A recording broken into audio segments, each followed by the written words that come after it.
Look at this massive sheer volcanic plug rising 200 meters out of the central plains of Sri Lanka. To the untrained eye, it's a geological wonder. But to historians, it represents one of the most baffling engineering anomalies of the ancient world. This is Sigiriya, often called the eighth wonder of the world.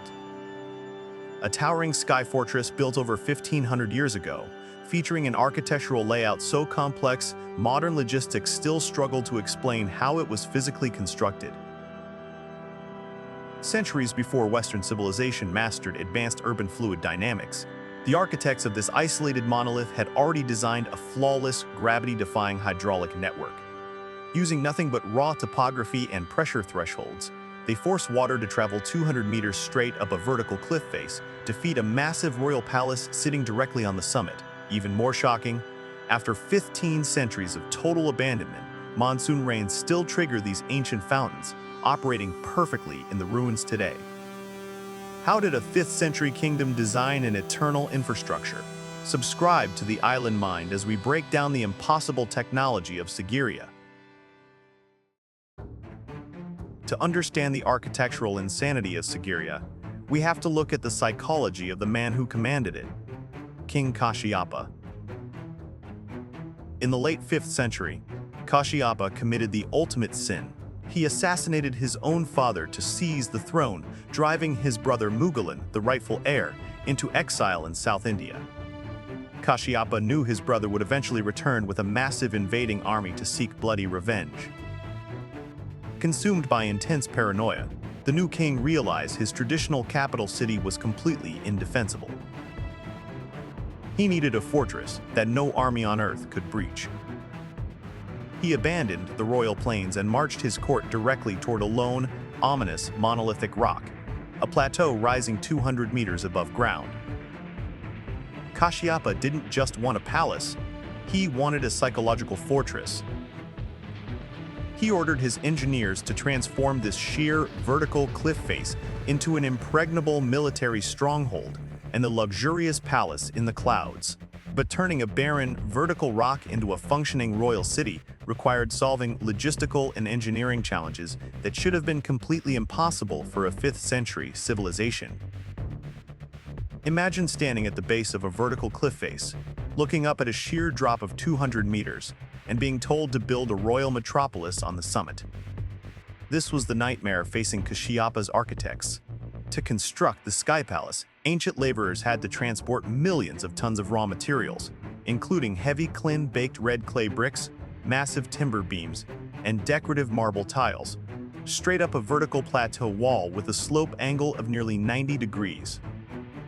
Without modern cranes, pulley steel, or basic mechanical engines, engineers had to carve a treacherous, narrow gallery path directly into the sheer face of the rock.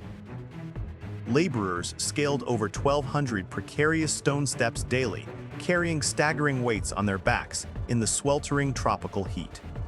One misstep meant plunging to certain death. Yet, they didn't just build a basic outpost. They completely flattened the multi-acre summit, carving massive, deep rock pools right out of the solid stone to hold thousands of gallons of rainwater. It was an unprecedented feat of pure human willpower and calculated logistics. If you survived the treacherous 200-meter climb to the plateau, you would find yourself standing before the most intimidating architectural gatehouse of the ancient world, the Lion's Gate. Originally, Kashyapa's engineers sculpted a colossal, mythical brick and plaster lion sitting directly against the sheer rock face. Visitors were forced to literally walk into the gaping mouth of the beast to access the final, vertical staircase to the summit palace. Today, the upper torso has completely crumbled into the jungle, leaving only two massive, meticulously carved stone paws flanking the staircase.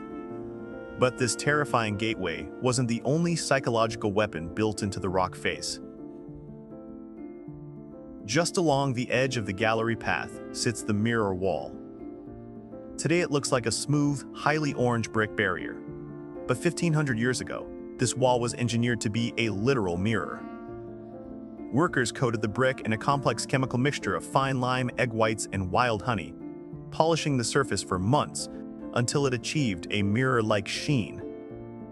When King Kashyapa walked past, the sun would reflect his image cleanly off the rock wall, creating the illusion that he was walking alongside the gods. Even more remarkable is that the chemical glaze was so resilient it preserved over 680 verses of ancient graffiti, known as the Coup, also still visible on the plaster today, left by travelers who climbed the rock over 1,000 years ago. Yet, as stunning as these visual marvels were, they pale in comparison to the hidden infrastructure buried beneath the soil. To truly understand the genius of Sigiriya, we have to look past the stone and focus entirely on the water. At the base of the rock lies the Royal Pleasure Gardens, a symmetrical network of pools, moats, and paved streams. To the untrained eye, it's a beautiful palace garden. But buried directly beneath the manicured soil lies a subterranean matrix of interconnected clay and stone pipes. 5th century Sri Lankan engineers achieved a level of urban fluid dynamics that European cities wouldn't master for another 1,000 years. They didn't have mechanical pumps or electricity, yet they engineered a system driven entirely by gravity, topography, and precise pressure differentials. By tapping into the nearby Sigiriya, a massive artificial lake built miles away at a slightly higher elevation, engineers channeled water through narrowing underground conduits. As the pipe diameter decreased, the water pressure dramatically increased. When that pressurized water reached the limestone floor of the gardens, it was forced upward through micro-perforated stone plates, creating a series of elegant, continuous fountains. But the engineers didn't stop at ground level. Their ultimate masterpiece was forcing that pressurized water to travel 200 meters straight up the vertical cliff face to reach the summit. They utilized a massive stepped cistern system, where water was pooled at mid-level tiers, pressurized again through targeted bottlenecks, and pushed up to the king's private swimming pool at the very peak of the monolith. This water network wasn't just built for luxury or aesthetics. It was a fully functional, ancient air conditioning system. The entire citadel was engineered as a massive microclimate regulator. By placing a sprawling network of symmetrical pools directly windward of the monolith, engineers utilized advanced evaporative cooling. As the brutal, sweltering dry zone winds swept across these massive water surfaces, the air temperature plummeted by several degrees before ever reaching the rock. Furthermore, these cooled wind patterns hitting the sheer face of the monolith were funneled through moist stone galleries, creating a continuous, forced air breeze system that kept the palace cool, while the jungle below baked in the sun. Kashyapa had successfully engineered a climate-controlled sanctuary in the sky, completely isolated from the harsh realities of the earth. For all his brilliant engineering and architectural paranoia, King Kashyapa could not escape his destiny. In the year 495, his exiled brother Mughal returned from South India with a massive, vengeful army. Driven by pride, Kashyapa made a fatal tactical error. He abandoned his impregnable sky fortress and marched his troops down to the plains to fight on open ground. During the chaos of battle, the king's war elephant bolted toward a swamp.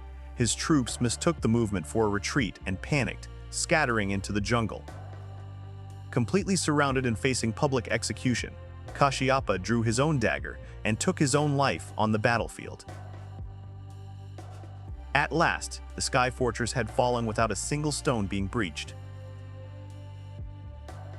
Following the king's death, the luxury court was dismantled, and Sigiriya was swallowed completely by the advancing tropical jungle for centuries. But this ancient marvel was too monumental to remain hidden. In 1982, recognizing its unparalleled historical value, urban planning, and hydraulic genius, UNESCO officially designated the ancient city of Sigiriya as a protected World Heritage Site. Today, this towering granite citadel has transformed into one of South Asia's most important and heavily visited tourist attractions, drawing hundreds of thousands of travelers from across the world who climb its vertical stairs in absolute disbelief. Touted by global explorers as the rightful eighth wonder of the world, Sigiriya stands as an eternal monument to ancient human intelligence. Kashyapa's empire crumbled in a single day, yet his engineering marvels endured for centuries. Was Sigiriya merely the desperate refuge of a paranoid king, or was it the gateway to a forgotten superpower? Leave your theory in the comments below. Subscribe to the Island Mind as we continue to uncover the impossible anomalies of our ancient world. Thank you for watching.